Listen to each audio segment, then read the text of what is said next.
যখন তুমি ব্যর্থ, যখন তুমি দুঃখী, তখন তোমার আশেপাশে আহা বলার জন্য অনেক মানুষ পাবে, যাদের চোখে তোমার জন্য করুণা থাকবে, কথায় সিম্প্যাথি থাকবে, যেন তারা তোমার কত শুভাকাঙ্ক্ষী।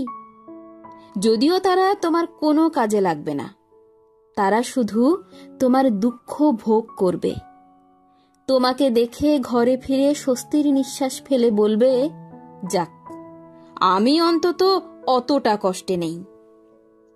কিন্তু যদি তুমি সফল হতে, সমাজে তোমার একটা জায়গা, একটা পরিচয় তৈরি হতো, তখন তোমাকে দেখলে সেই মানুষগুলোই টুক করে সরে পড়ত। যদি কাউকে বাগে পেয়ে তুমি তোমার সাফল্যের কথা, সমাজে তোমার উচ্চতার কথা শোনাতে যাও, দেখবে সে তখন ভারী ব্যস্ত, তার তখন অনেক কাজ। পরে এক সময়ে সময় নিয়ে তোমায় শুনবে বলে কেটে পড়বে।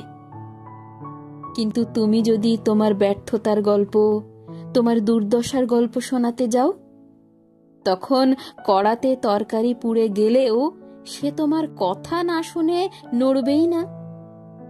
তাই ওই যে কথাটা আছে না, যে সুখের দিনে অনেক বন্ধু পাওয়া যায়, দুঃখের দিনে পাশে কেউ থাকে না, ওটা একটু বদলাবে।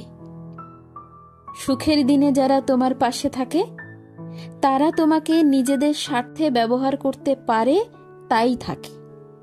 নইলে শুধুই তোমার সাফল্যের গল্প শুনতে বা তোমার সফল হওয়া নিজের চোখে দেখতে কেউ তোমাকে ঘিরে থাকে না। আর তোমার দুঃখের দিনে যারা তোমাকে রাস্তায় দেখলে দাঁড়িয়ে যায়, তোমার দুঃখের কথা মন দিয়ে শোনে, তারা আসলে মনে মনে তোমার দুঃখ ভোগ করে। তোমার দুঃখের কথা শুনে দুঃখ পাওয়ার জন্য নয়, মনে মনে এক অনাবিল তৃপ্তি পাওয়ার জন্য। তাই সুখ বলো আর দুঃখ, কোনো অবস্থাতেই কেউ কারো পাশে থাকে না।